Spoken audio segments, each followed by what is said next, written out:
Just ask us about ODM. Thank you. Essentially, it's just moving forward on a few issues. Good evening, everyone.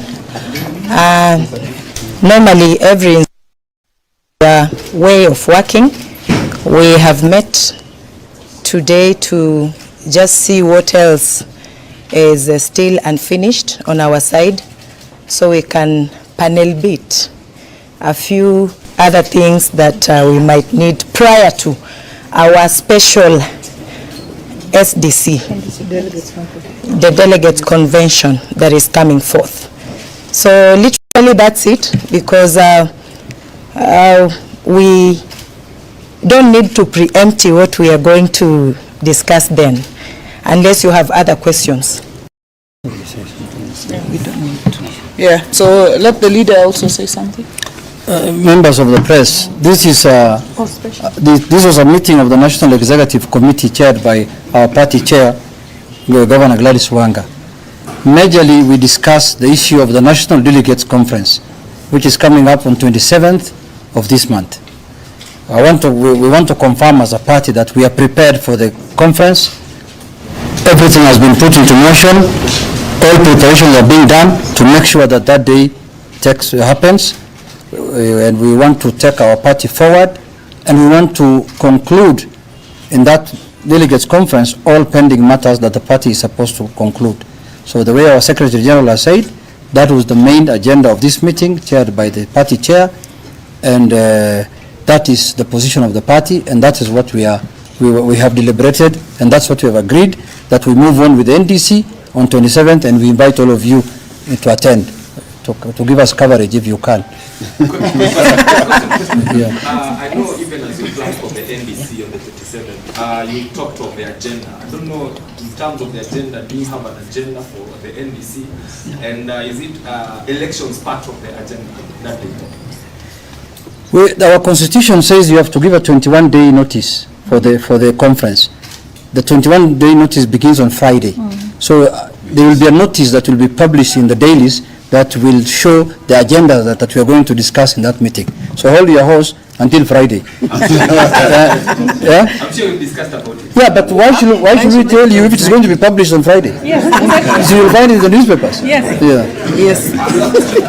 My name is Ibrahim from NTV. Has this net or ODM at its top level discussed about the fate of the 10-point agenda? I see the chair of Point 10 is here. It's touted that it's coming to an end on 7th, that is the next 3 days. Have you analyzed what has been implemented, the extent of implementation of those recommendations from 10-point agenda and NATCO? Is it something that was before you? Okay. The chair. Today's sole agenda was discussing the NDC, but we also looked at the issue of the 10-point agenda and its implementation, and we have agreed that next week on Tuesday there will be a joint PG of Kenya Kwanza and ODM, who are the signatories of the 10-point agenda, and a progress report will be provided by the Coin 10 team led by Dr. Agnes Zani. But what I'd like to correct is the statement that the 10-point agenda is ending on 7. The 10-point agenda is moving this nation forward the way it was discussed and canvassed. It cannot have an end date. Moving this nation forward, looking at the issues of the NADCO report, looking at the issues of strengthening devolution, looking at the issues of corruption, looking at the issues of debt in this country, cannot have an end date. It is work in progress always. And therefore, what we will be looking at next week will be the progress report provided by the Coin 10 team. Somebody has mentioned that there is an end date in that document. That document is public. That is his marriage. It is a public document. Look at it, read it from page 1 to the last page. There is no end date in the 10-point agenda document. It was the spirit of that document, and all of us were there when it was created, was how do we together move this nation forward and address the issues that bedevil this country. They do not have an end date.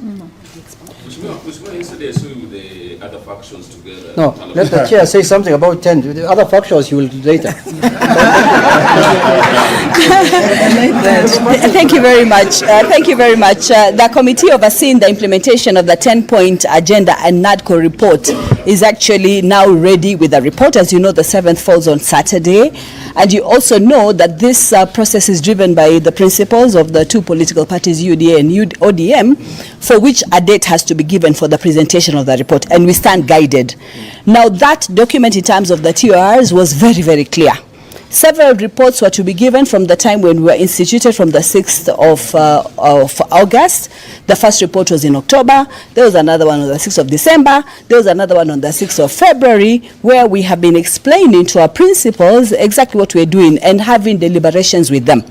That report is drafted so clearly, the TORs just says that the report again will be given on the 7th of March, among other reports. It doesn't say at any date that is the last of all the reports. This has been a consultative process with the principals as has been carved in the TORs. So somebody just has to go through the TORs.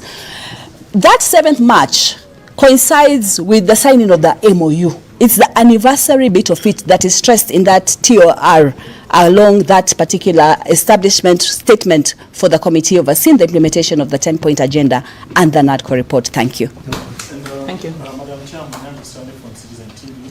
Just to ask, I saw on the nation today that there is a party that has been registered called Media Manage, and there's another party called we are talking about other parties. We're not discussing about other parties. People are free to register what they want to register.